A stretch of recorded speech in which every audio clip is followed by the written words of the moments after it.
तो हमारी किशोरी जी की पहचान स्वभाव से होती है। उनके स्वभाव, कितना सुंदर स्वभाव है। सहज स्वभाव पढ़ो, ध्रुवदास जी गाते हैं। नवल किशोरी जू को सहज स्वभाव पढ़ो। सहज, ये पद याद होना चाहिए आपको। इस पद से किशोरी जी की पहचान होगी। सहज स्वभाव, सहज मतलब डाउन टू अर्थ। कल मुझे किसी ने लिख के दिया था, महाराज जी गुलाम खां का चरित्र सुनाइए। मैंने सुनाया था एक बार। कैसा स्वभाव है किशोरी जी का। एक गुलाम खान नाम के व्यक्ति बरसाने में जन्मे थे। वो मुसलमान, लेकिन सारंगी बजाना जानते थे, बहुत बढ़िया सारंगी बजाते थे। तो रोज श्री जी के मंदिर में जाते और वहां के ब्रजवासी जो समाज गाते थे, वहीं गुलाब खां बैठते और सारंगी बजाते थे। उनके घर में एक पुत्री का जन्म हुआ। अब इतने साल श्री जी के मंदिर में सेवा की, तो उन्होंने भी धर्म से उठ करके अपनी बेटी का नाम राधा ही रखा, गुलाब खान, और बेटी का नाम राधा। सत्य घटना है। कभी बरसाना जाओ तो पीली पोखर जाना, पीली पोखर के पास में चबूतरा है गुलाब खान का। तो गुलाब खान की बेटी हुई, नाम क्या रखा? राधा। बेटी जब धीरे धीरे बड़ी हो गई तो उसको लेके जाते, और वहीं समाज में जब वो सारंगी बजाते, सब गाते, तो बेटी भुजा उठा के वहां नृत्य करती थी, रोज नाचती थी। जब मैं कीर्तन गाता हूं तो यहाँ कई सारे बालक नृत्य करते हैं, पर एक भैया हैं वो अपनी छोटी सी लाली को ऐसे लेके नचाते हैं। उनकी लाली जितनी देर कीर्तन चलता है ऐसे ही हाथ करके खड़ी रहती है। बहुत अच्छा लगता है। देखो हो रही, हाँ ये देखो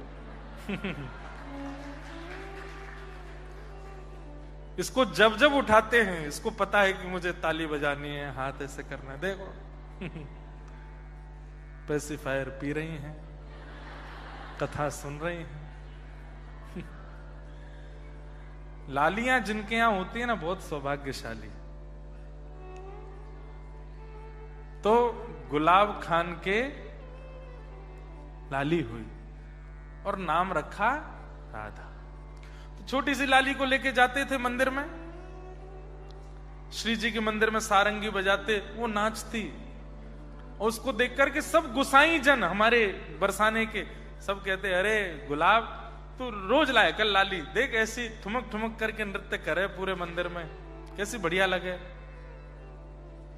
धीरे धीरे बड़ी हुई। अच्छा, एक घटना हुई थी कि जब इनके लाली हुई तो बालिका को जन्म देते ही इनकी पत्नी पधार गई थी। तो घर में कोई नहीं था, केवल एक बेटी और गुलाब खान। धीरे धीरे वो लाली बड़ी हुई। जब उम्र उसकी 18-19 वर्ष की हो गई तो फिर सब गुसाइयों कहते थे, गुलाब खान आके कोने में बैठ के सारंगी बजाते थे श्री जी के मंदिर में, समाज में। उन्हीं से कुछ प्रसाद मिलता, कभी दक्षिणा भी मिल जाती, उसी से घर चलता था उनका। सब गुसाई लोग बोले कि अरे गुलाब, अब लाली बड़ी है गई, या को ब्याह कर दे। हाँ गुसाई जी करूंगा, बस लाडली जी कृपा करें, कर दूंगा। बोले अब कर दे, अब ठीक है उम्र है गई, अब कर दे। लेकिन गुलाब खां चाहते तो मैं ब्याह करना, लेकिन बस ये सोच के रुक जाते हैं कि ये चली गई तो मैं क्या करूंगा, फिर मैं कैसे रहूंगा। लेकिन कर्तव्य है हर पिता का, पुत्री का ब्याह तो करना पड़ता है। एक योग मौलवी जी का बेटा ढूंढ करके ब्याह कर दिया। विदा होकर के जब इनकी बेटी गई, गुलाब खान की जो स्थिति हुई है, अब सुनिएगा। व्यक्ति जब हंसकर के कीर्तन करता है ना, जब प्रसन्न मुद्रा में कीर्तन करता है, तो ठाकुर जी केवल सुनते हैं। लेकिन व्यक्ति जब रोता है ना कीर्तन करते करते, कथा सुनते सुनते, नाम करते करते, तो ठाकुर जी बेचैन हो जाते हैं मिलने के लिए कि मैं जाऊं, ये रो क्यों रहा है। अरे भारत में आप सबके परिवार के लोग होंगे, कभी बात करते करते अगर रो जाते होंगे तो आप कहते होंगे ना, कल की फ्लाइट लेके आ रहे हैं हम, आप रो नहीं, हम आ जाते हैं आपके पास। ऐसे ही जब व्यक्ति कथा सुनता है, कीर्तन करता है या नाम जप करता है और रो जाता है ना, तो ठाकुर जी भी यही कहते हैं, कहाँ है गरुड़ जी मेरे, आओ जल्दी लेके चलो इसके पास। रो रहा है, इतना क्यों भावुक हो रहा है? तो गुलाब खान आज तक तो राधा राधा बोलते थे बेटी के नाम से, थे वो नमाजी, अपना नमाज आदि सब करते थे, लेकिन बेटी का नाम राधा है तो कभी राधा जल ले आओ, राधा भोजन ले आओ, राधा चलो चल रहे हैं मंदिर चलेंगे, ऐसे ऐसे बोलते थे। लेकिन अब तो राधा चली गई, अब रोते हैं उसकी याद में। राधा मेरी प्यारी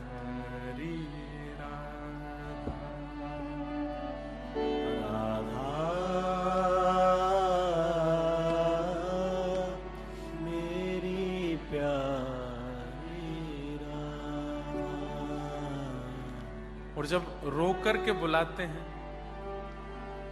कभी बैठे बैठे रोते हैं, कभी खड़े खड़े गिर जाते हैं अपनी पुत्री की याद में, और राधा राधा कहकर के जब करुण क्रंदन करते हैं, तब ऊपर बैठी हुई किशोरी जी व्याकुल हो जाती है और ललिता जी का हाथ कस के पकड़ लेती हैं। हे ललिता, ये कौन इतनी विरह में रो रहा है मेरा नाम गा के? ललिता जी कहती हैं, आपके निज मंदिर में नित्य सारंगी की सेवा करवे जो आवे गुलाब, वाकी बेटी को ब्याह है, वाको नाम राधा है, वो विदाई है गई, तो वाको याद करके रो रहा।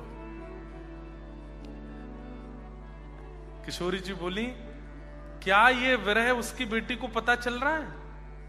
उसके पिता इतने विरह में रो रहे हैं, वाकी बेटी को पता चल रही है? बोले नहीं, उसको कैसे पता चलेगी?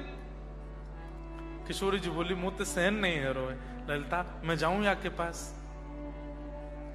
नहीं श्यामा जी, आप क्यों जाएंगे? ना मुंह तो सहन नहीं है रो, मैं जा रही हूं। और गुलाब की बेटी का रूप धारण करके किशोरी जी आ गई, और आकर के जैसे ही द्वार पर खड़ी हुई,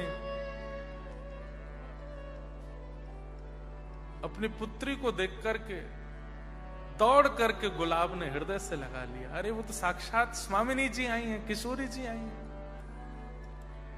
अरे राधा, तू मुझको छोड़ के मत जावे, चल तू यहीं आ जा, मेरी मती मर गई, तेरो ब्याह कर दियो। मैंने यूं तो सोची ना कि मैं तेरे बगैर कैसे रहूंगो। वैसे लाली, तू भी मेरे बगैर तो रहना पा रही ना? हाँ पिताजी, मैं भी नहीं रह पा रही। अब तू एक काम कर, यहीं रह जा, तू मेरे पास ही रह जा।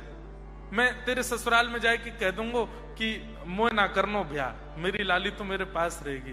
तब किशोरी जी समझा रही हैं, पिताजी ऐसे अच्छो ना लगे, पूरे समाज में बात फैल जाएगी, कितनी गलत भावना है जाएगी। वैसे ही सब आपकी प्रजाति जाति के लोग आपसे नाराज रहे क्योंकि आप मंदिर में जाके सेवा करें। अब ये काम भी करोगे तो सब और नाराज रुष्ट रह जाएंगे, दुश्मनी बढ़ेगी। आप ऐसे मत करो लाली, मैं तो तेरे बगैर रह ना पाऊं, वाह को कहां निधान करूं, काऊ देना प्राण चले जाएंगे मेरे।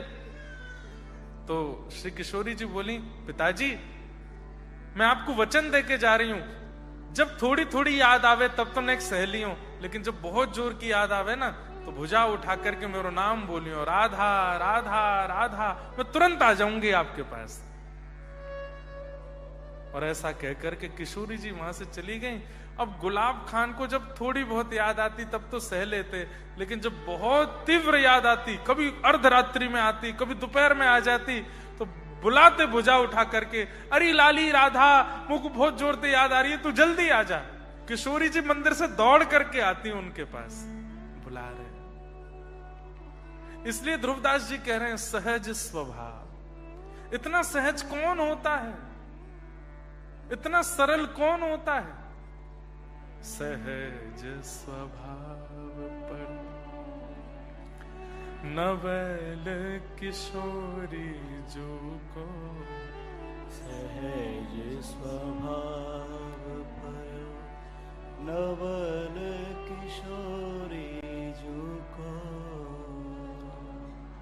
मृदुता दयालुता कृपालुता की राशि है, मृदुता दयालुता कृपालुता की राशि एक दिन ललिता विशाखा जी बोली, हे श्यामाजू ये रोज बुलावे आपको, आप रोज चली जा मैया के पास। किशोरी जी बोली, मुंह को तो सुख मिले जावे में, मुंह को कष्ट ना होवे।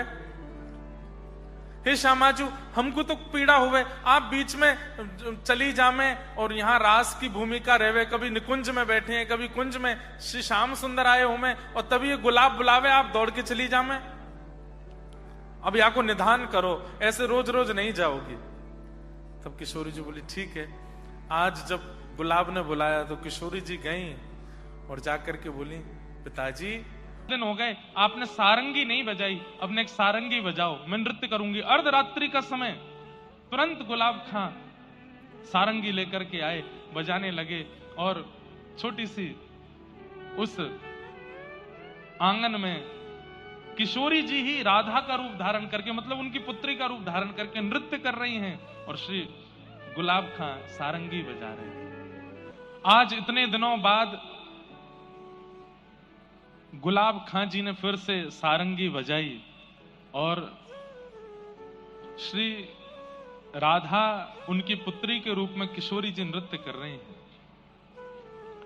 और नृत्य करते करते गुलाब खां जी को इतनी बेचैनी हुई कि मैं अपनी लाली को अपने हृदय से लगा लूं, तो तुरंत सारंगी रोक करके हृदय से लगाने के लिए दौड़े। उसी समय मंगला का समय हो गया।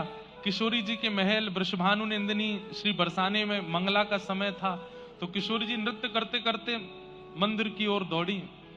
पीछे पीछे गुलाब खां भी जा रहे हैं। अरे लाली रुक, अरे नेक मेरे हृदय पे लग जा, अरे लाली तू नेक मेरे पास आए जा। और ऐसा करते करते समय क्या हो रहा था, सुबह सुबह के 3:30-4 बज रहे थे। मंदिर में मंगला आरती होने वाली थी। श्री जी तो मंगला आरती के लिए जा रही हैं, पीछे पीछे गुलाब जा रहा है। तभी एक गुसाई जी वहां से जा रहे थे, तब गुसाई जी आरती करने जा रहे, उन्होंने देखा ये गुलाब, अरे राधा रुक जा, अरे लाली रुक जा, कहतो जा रहे हो। तो गुसाई जी ने आवाज लगाई, अरे गुलाब कहां भाजो जा रहे है, अब तो मंदिर ना आवे, तेरी लाली को ब्याह हैगो, बावड़ो हैगो, कौन के पीछे जा रहे है। बस इतनी देर गुलाब दिखे। मंदिर में जाकर के पुजारी जी ने आरती की। 1 दिन 2 दिन 6 महीना साल बीत गए। उस दिन के बाद गुलाब कभी दिखे नहीं। एक दिन सब गुसाई बैठ के बात कर रहे थे, तो वो बड़े बुजुर्ग गुसाई बोले, अरे एक दिना में मंगला करवे जा रहा हो, तब बाद ना अंतिम बार गुलाब देखो, वाके बाद तो नहीं दिखो मोको। उसके बाद बरसाना में कभी सारंगी की आवाज आती, कभी कहीं गुलाब जी बैठे दिख जाते, कभी कहीं कुछ, तो लोग बागों में भ्रांति हो गई कि उनके प्राण तो चले गए हैं और वो प्रेत बनकर के घूम रहे हैं।